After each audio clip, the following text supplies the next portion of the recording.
സംസ്ഥാന സ്കൂൾ കായികമേളയിൽ ട്രാക്കിൽ പാലക്കാടൻ കുതിപ്പ്. അത്ലറ്റിക്സിന്റെ ആദ്യ ദിനം 4 സ്വർണ്ണമടക്കം 8 മെഡലുകളാണ് പാലക്കാട് സ്വന്തമാക്കിയത്. മീറ്റിലെ ഗ്ലാമർ പോരാട്ടമായ 100 മീറ്റർ ഫൈനലുകൾ ഇന്ന് വൈകിട്ട് നടക്കും.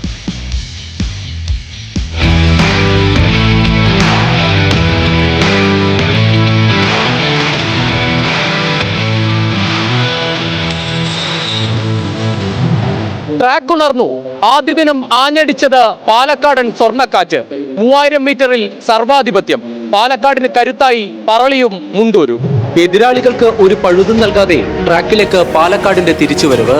സീനിയർ പെൺകുട്ടികളുടെ 3000 മീറ്ററിൽ ഏവരെയും ഞെട്ടിച്ച് 13-കാരി എം ഇനിയ ചേച്ചിമാരെ ഓടിത്തോൽപ്പിച്ചു.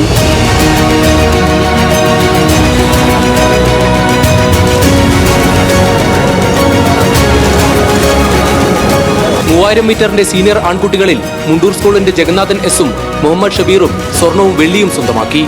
ജൂനിയർ പെൺകുട്ടികളിൽ മുണ്ടൂരിന്റെ അർച്ചന തുടർച്ചയായ 2ാം വർഷവും സ്വർണം നേടിയപ്പോൾ ആൺകുട്ടികളിൽ പറളി സ്കൂളിന്റെ ആദർശ് ഒന്നാമതെത്തി.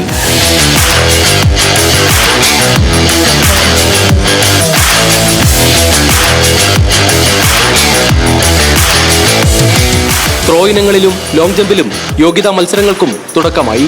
മീറ്റിലെ വേഗരാജാവിനെയും വേഗറാണിയെയും കാത്തിരിക്കുകയാണ് ആരാധകർ.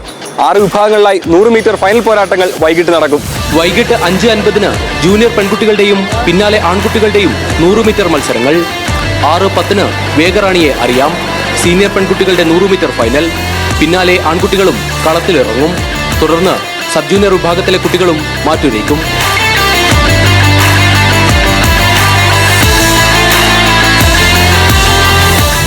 വിവിധ വേദികളിലായി അക്വാറ്റിക്സും ഗെയിം ഇനങ്ങളും പുരോഗമിക്കുകയാണ്. ഓവറോൾ ചാമ്പ്യൻഷിപ്പിൽ തിരുവനന്തപുരം തന്നെയാണ് മുന്നിൽ. Team news Malayalam, Thiruvananthapuram.